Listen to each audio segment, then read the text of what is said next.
گنبد شریف کے اوپر بیٹھے ہوتے ہیں، وہ کہتے ہیں نہیں گنبد کا سایہ زمین پہ نہیں پڑتا. اور سر زمین تے کی تو پوے وہ دوسری منزل ہوتے ہیں، اور پوڑیے چڑھ کے اوپر جاؤ، اوپر جو دوسری منزل ہے اس کی زمین پہ پڑا ہوا ہوتا ہے سایہ. کہتے ہیں سایہ ہی کچھ نہیں ہے. یار مجھے بتائیں اگر گورے کو آپ نے یہ باتیں پیش کی اور اس بنیاد پہ مسلمان کرنے کی کوشش کی تو وہ بعد میں کتنا مایوس ہوگا. اسلام تو کوئی اس طرح کی کہانی نہیں کرواتا.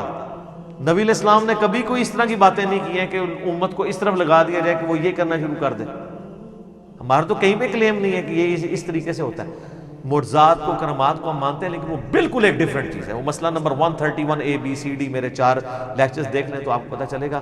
لہذا جن ٹی وی چینلز نے یہ چیزیں چلائی ہیں اللہ کا خوف کریں، اپنی ریٹنگ کے لیے یہ نہ کریں. ویسے بیچارے کچھ تو ویسے ہی دین سے ہی نابلد ہیں، ان کو ویڈیو ملی انہوں نے پکڑ کے چلا دی.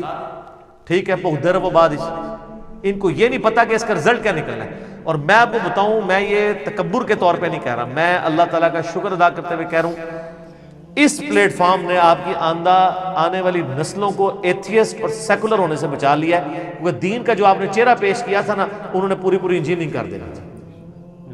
وہ یار ہمارے چھوٹے چھوٹے بچے ہیں وہ ہم سے سوال کرتے ہیں کہ یہ بابا کیسے ہو گیا. تو کہتا ہوں بابا بیٹا یہ کہانی ہے. ہاں ایک گل ہے کہ تہاڈے بابا جدوں اتنی عمر دا سی نا وہ چڈو ہی سی.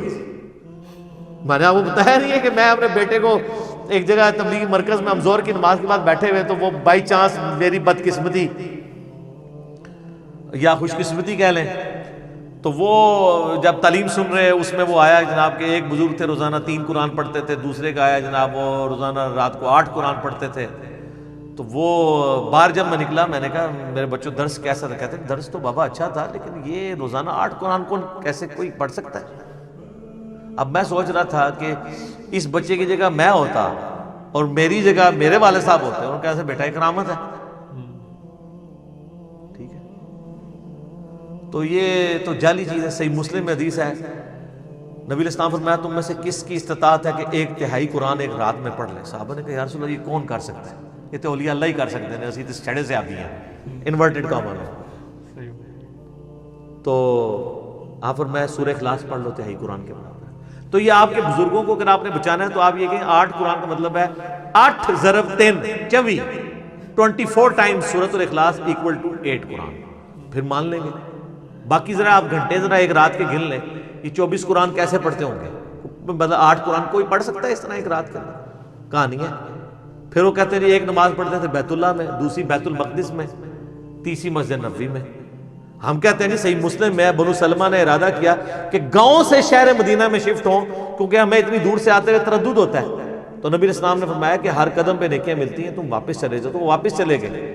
انہوں نے نہیں کہا کہ یا رسول اللہ ٹھیک ہے پھر ہم اڑ کے آ جایا کریں گے بجائے گھر شفٹ کرنے کے. تو تسی کہتے بزرگ اڑ لیندے نے سب کہانیاں. تو اس کے اوپر اگر میں آپ لوگوں کو معصومانہ انداز میں صرف اتنا ہی عرض کروں کہ مرنے سے پہلے اے مسلمان کر لے اس پہ غور. کتابوں کا خدا اور ہے، بابوں کا خدا اور. یہ بابے جس خدا کا تعارف کروا کے گئے ہیں وہ نہیں ہے جو کتابوں کے ذریعے ہوا ہے. ان بابوں کو مانو جو کتابوں کو مانتے ہیں. کتابوں میں تعارف ہے. ٹھیک ہو گئی. جزاک اللہ.